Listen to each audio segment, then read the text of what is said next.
ચાલો મિત્રો, આજે આપણે જોવાના છે વિટામિન અને વિટામિનના વૈજ્ઞાનિક નામ.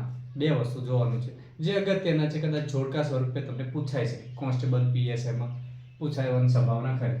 Vitamin A retinol, vitamin B thiamine, vitamin C ascorbic acid, vitamin D calciferol, બરોબર. Vitamin E tocopherol, vitamin K phylloquinone, vitamin B nine folic acid કે ફોલિક એસિડ, બી12 સાયનોકોબાલેમિન.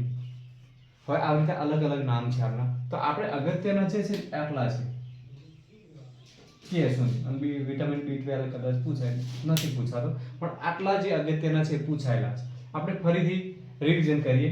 Vitamin A retinol, vitamin B thiamine, vitamin C ascorbic acid, vitamin D calciferol, vitamin E tocopherol, vitamin K ફેલોક્વિનોલ,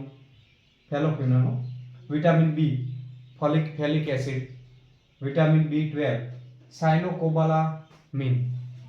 તો આ હતા આપણા અગત્યના vitamin અને વૈજ્ઞાનિક નામ એના, બરોબર. તો એકવાર નજર ફેરવી લેજો, એક કે બે વાર બસ આવડી જશે. બહુ આની પાછળ મહેનત કરવાની જરૂર નથી, ખાલી 2-3 મિનિટ નવરા બેઠા હોય ત્યારે જોઈ લેવાનું ખાલી, બરોબર.